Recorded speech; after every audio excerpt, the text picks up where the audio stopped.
Hello বন্ধুরা, সবাইকে welcome আমার রোজকের কাহিনীতে। গতকাল গেছে রাখি, তারই একটি ভিডিও আপলোড করব, দেখো কেমন লাগে। এতদিন ভিডিও দিতে পারছিলাম না কারণ অফিসের কাজে আমারও শরীরটা ভালো ছিল না। তারপরে কয়েকটা ভিডিও আপলোড করব বলে রেডি করেছিলাম, কিন্তু তার এখনও ভয়েস দিয়ে ওটা হয়নি। তাই ভাবলাম যে রাখির একটা ভিডিও দিয়েই আবার কন্টিনিউ করি। তাই দেখো কেমন লাগে, দেখে জানিও, কমেন্ট করো, ভালো লাগলে শেয়ার একটা করে দিও। আজ রাখি, সবাইকে জানাই রাখির শুভেচ্ছা। সকালবেলায় চলে এসেছি আমাদের সেজমার বাড়িতে। সেখানে এসা পুপু আমাদেরকে রাখি পরাবে। বাট সবাই তোমরা জানো যে এবছর আমি রাখি পরতে পারবো না, তাই আমি এসছি। আমাকে ডেকেছে যে তুমি মিষ্টি খেয়ে যাও। তাই ভাই এখন রাখি পরছে, রাখি পরা হয়ে গেলে তারপরে খাওয়া দাওয়া করে অফিস যাব। এখানে এখন ভাই বোনকে, বোন ভাইকে রাখি পরাচ্ছে। এটা আমার দেখে ভীষণ ভালো লাগে। বাট আমি এবছরে তো না রাখি পরতে পারবো না রাখি পরাতে পারবো। আমি ভাইকেই রাখি পরাই, বাট এবছরে হবে না, এটা একটা আফসোস। বাট ঠিক আছে, নেক্সট ইয়ার আবার হবে। এবার আমাদের ছোট্ট পুপু চলে এসছে তো দাদাকে রাখি পরাতে। প্যাদো, ভাই ওকে ডাকে প্যাদো ভালোবেসে, আর আমি ডাকি পুপু। নাম ওর পুকু, কিন্তু আমি ছোটো থেকে আমি ওকে পুপু বলেই ডাকি ওকে আমি। এখানেও পুপুকে রাখি বেঁধে দিল ভাই, এবার মিষ্টি খাওয়া হচ্ছে। না না না, আমি খাবো না, আমি খাবো না, আমি এখন ডায়েট করছি। জোর করে তারপরে একটু মিষ্টি কামড়ে খেলো। এবার এখন এখানে আমাকে জল মিষ্টি দিয়েছে, জল মিষ্টি খেয়ে নিই। তারপরে সেজমা কি রান্না করে গেছে দেখি, খেয়ে দে তারপরে দুই ভাই মিলে অফিস যাব। এবার এসা এসছে মিষ্টি খাওয়াতে, আমাকে একটুখানি দে বলেছিলাম, তাই একটুখানি ভেঙে দিল। এবার আমি ওকে দিতে যাবো, আর খাবে না কিছুতে। না না না, আমি খাবো না, ও নাকি ডায়েট করছে। জোর করে একটুখানি দিলাম। আর তারপরে কি সকালবেলায় তো মিষ্টি খাওয়াও যায় না।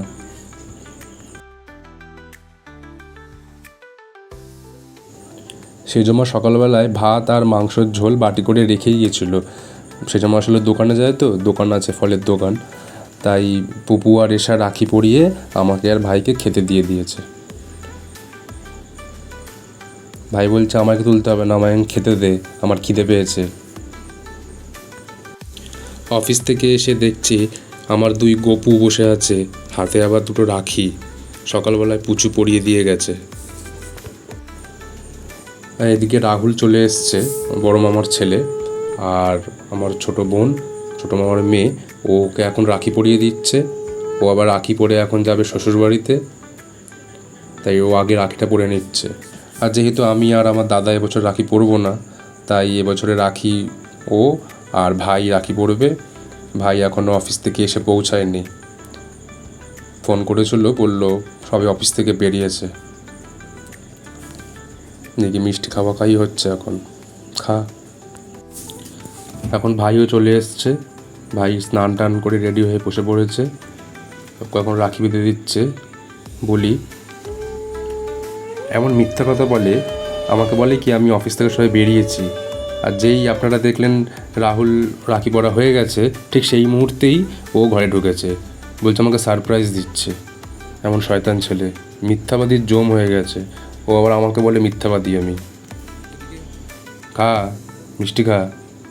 তবে এই মিষ্টির হিস্ট্রিটা আমি আর বললাম না এখানে। এই যে হাসছে, এখানে একটা কাণ্ড হয়ে গেছিলো মিষ্টি খাওয়ানোর আগে, তাই কি খেতে চাইছিল না, জোর করে খেলো। আবার জোর করে যে প্রণামটা দেখছেন, এই প্রণামটা জোর করে নেয় ও প্রতি বছর সবার থেকে। আচ্ছা, এবার আমাকে বসিয়েছে মিষ্টি খাওয়ানোর জন্য, কিন্তু এই যে রাখিটা দেখছেন, এটা বুলি নিয়ে এসছে আমার জন্য, দাদার জন্য। পড়তে পারবো না তো কী হয়েছে, বাট ও নিয়ে এসছে। ঠিক আছে, থাক সযত্নয়, এটা নেক্সট ইয়ার নিশ্চয়ই আমি হাতে বেঁধে নেবো। মিষ্টি খাওয়াচ্ছে পুতুলে চলে এসছে।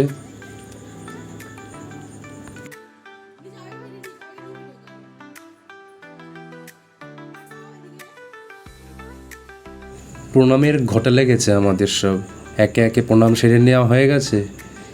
এবার রাখি মানেই তো একটু চকলেট, মানে মিষ্টি মুখ, প্রতি বছর চকলেটই দিই। কিন্তু পুতুল এবছরে এসছে, পুতুলের জন্য চকলেট আনা হয়নি, ও রাখি পরায় না, তা এবছর বলেছে ঠিক আছে তাহলে পরে পাবি, পেন্ডিং থাক।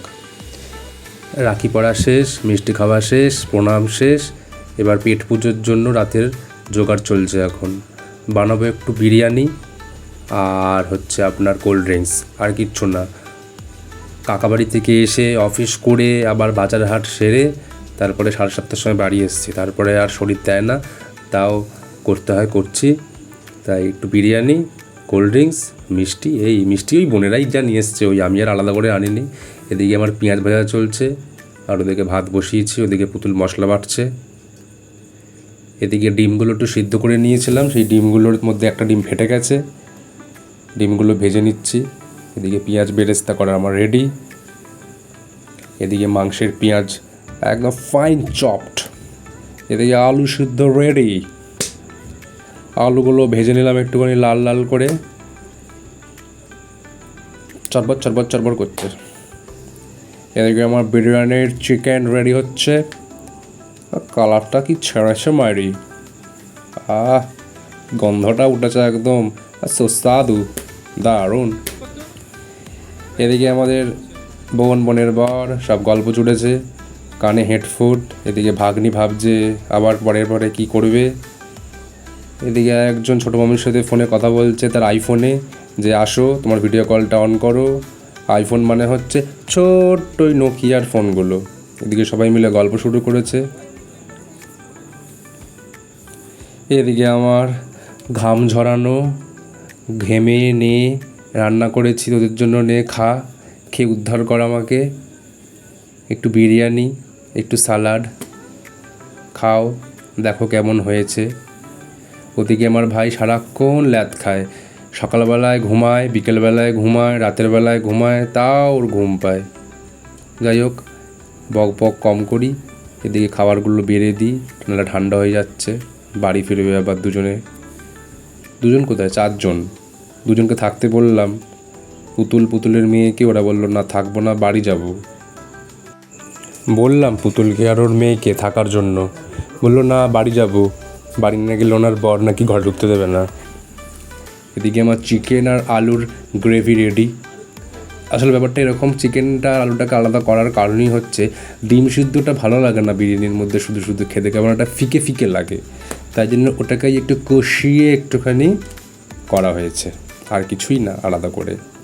সেই ডিম লাগবে, আলু দেবো, এর থেকে একটু গ্রেভি করে, একটু জুসি টাইপের। কি লাগছে এই খেয়ে, কেমন বলো, কেমন হয়েছে? শশা দেখাতে হবে না। পুতুলে বসে গেছে, বললো দে, ভালো গন্ধ উঠেছে, খেয়ে নি। এদিকে পুচু খাচ্ছে লজ্জায় রাঙা হয়ে। এই দেখো এত বিরিয়ানি খেয়ে নিয়েছে, এইটুকুনি বেঁচে রয়েছে, তার মানে ভালোই হয়েছে, ভালোই রান্না করেছি। এদিকে আর একজন ঘুম থেকে উঠে এসছে, বুঝতেই পারছো। নাও পোকাই, খেয়ে নাও, খেয়ে দিয়ে তুমি রেস্ট নাও। হাতে কত ডায়মন্ডের রাখি পড়েছে, দাঁড়া তোকে লুট করব। এদিকে আমিও বসে গেছি বিরিয়ানির এক থালা সাজিয়ে।